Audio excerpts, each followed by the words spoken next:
El ataque aéreo que desfiguró a Irán en 2 horas. El cielo ardió sobre Irán. Más de 200 cazas israelíes cruzaron los cielos iraníes. En menos de 2 horas, aplastaron instalaciones nucleares, cuarteles, sistemas antiaéreos y centros de mando con una precisión quirúrgica que parecía salida de una película, solo que esta vez era real. Entre los escombros quedaron oficiales de alto rango, científicos y la ilusión de que Irán era intocable. Bienvenido a Furia Supersónica, donde el cielo no es un límite, sino el lugar donde empieza el verdadero infierno. Suscríbete ahora, porque cuando caen los misiles, nosotros estamos en primera fila. ¿Quién fue el primero en saber que el infierno venía desde el cielo? Una operadora de radar en Isfahán, que vio un destello en la pantalla, y luego nada. Segundos después, su puesto estalló. Fue la primera en morir. La ofensiva no comenzó con bombas, sino con silencio.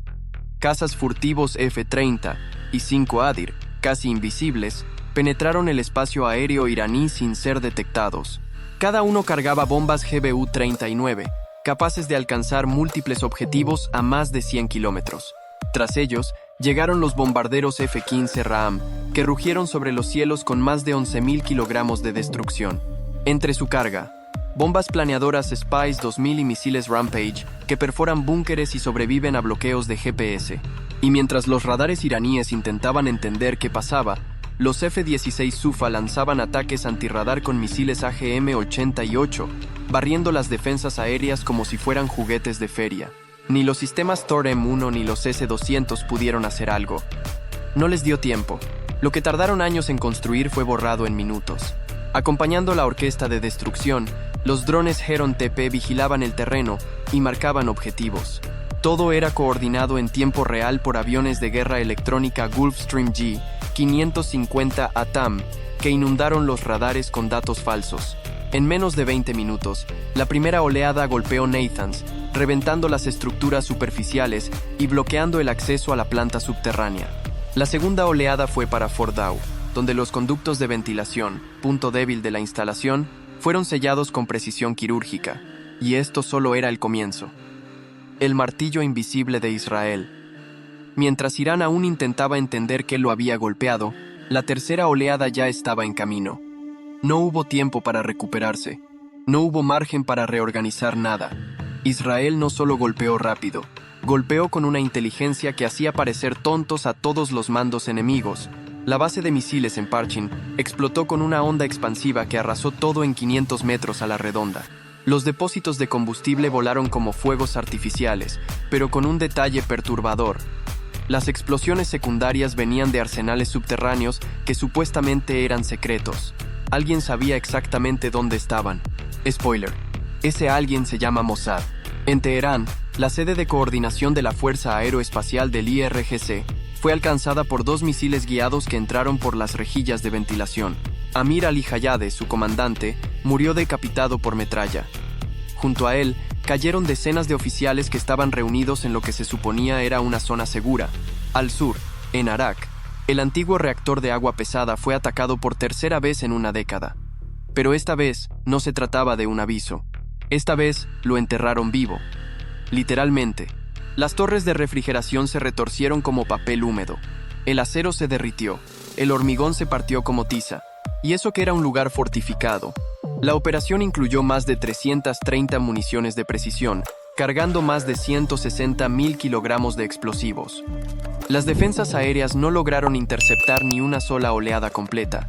En muchos sectores, los radares ya habían sido cegados por interferencias electrónicas o por misiles lanzados en los primeros 5 minutos. Una testigo en Mashhad relató cómo las paredes de su casa temblaron. Se escondió con sus hijos en la bañera. Cuando salió, su edificio ya no tenía la planta baja. Solo humo, escombros y silencio. Y mientras eso ocurría, los cazas israelíes ya estaban regresando.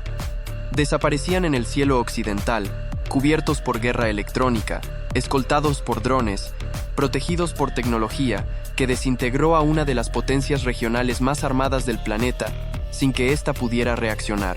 Pero el infierno no había terminado. Irán, aunque herido, no se iba a quedar de brazos cruzados, y lo que vino después fue una lluvia de fuego que cambiaría todo. La lluvia de drones que no llegó al suelo. Una hora después del ataque israelí, los cielos se encendieron de nuevo. Pero esta vez, el fuego venía del otro lado. Irán, en un intento desesperado por mostrar que aún respiraba, lanzó una respuesta masiva.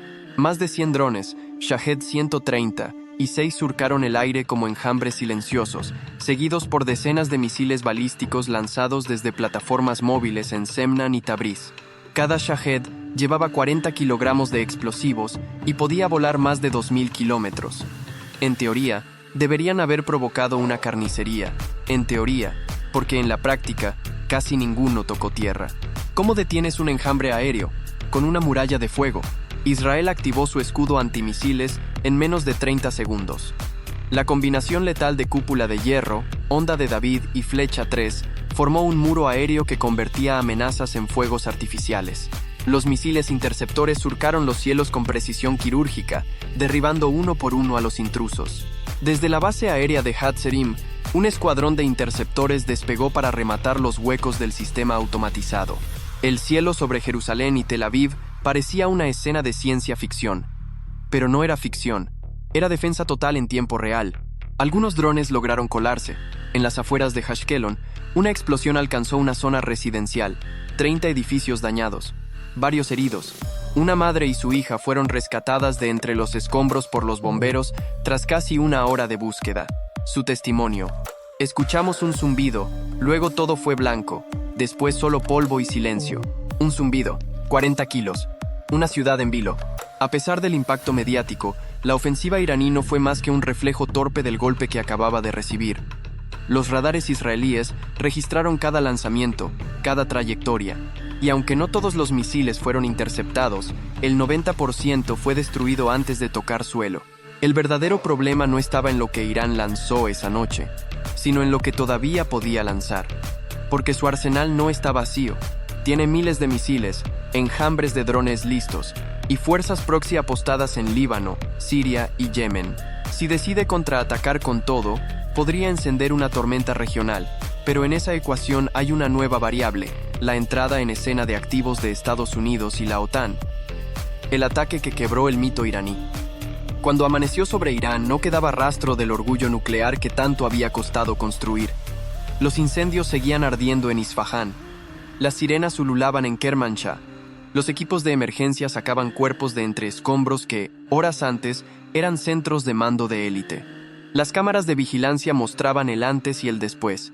Edificios vaporizados, cráteres humeantes, restos de concreto y acero donde se alzaban instalaciones supuestamente blindadas. La realidad era demoledora. Israel había penetrado la defensa más protegida de Medio Oriente sin recibir un solo impacto. En Nathans, 2 salas de centrifugadoras quedaron pulverizadas. En Isfahán, la planta de conversión de uranio era ahora una ruina radiactiva. En Fordow, enterrada bajo 80 metros de roca, las entradas y conductos de ventilación estaban sellados. Y en Arak, las torres de refrigeración del reactor ya no existían. Solo acero retorcido, la noche en que Irán perdió más que concreto. Perdió el miedo que infundía. El coste material fue astronómico, más de $4.000 millones en daños. Pero el coste simbólico fue peor. La sensación de invulnerabilidad que Teherán vendía al mundo se evaporó en una sola noche. Israel había demostrado que no solo podía atacar, sino que podía desaparecer antes de que su enemigo levantara el dedo. Y aún peor, no era necesario que Estados Unidos interviniera directamente, pero ahora lo hacía. Los movimientos en bases de Jordania, Chipre y el Mediterráneo mostraban una movilización masiva. OTAN y aliados ya estaban posicionándose. El margen de maniobra de Irán se reducía cada hora. Dentro de las salas de guerra iraníes, el ambiente era frío. Los mandos hablaban menos, miraban más los mapas, porque sabían que el próximo ataque no tenía por qué ser militar. Podría ir directo a sus centros de poder, a sus líderes, a su infraestructura civil. Todo estaba de pronto al alcance. Una guerra limitada puede durar horas. Una guerra total solo necesita un error. La ofensiva aérea israelí fue una demostración de supremacía tecnológica, inteligencia milimétrica y estrategia despiadada. Pero también fue una advertencia silenciosa al mundo. En el siglo XXI, el que controla el cielo, controla todo. Y si alguna vez vuelve a sonar una alarma en Teherán, puede que no haya nadie que la escuche. Suscríbete a Furia Supersónica para no perderte el próximo bombardeo invisible. Nosotros te diremos dónde cae y por qué.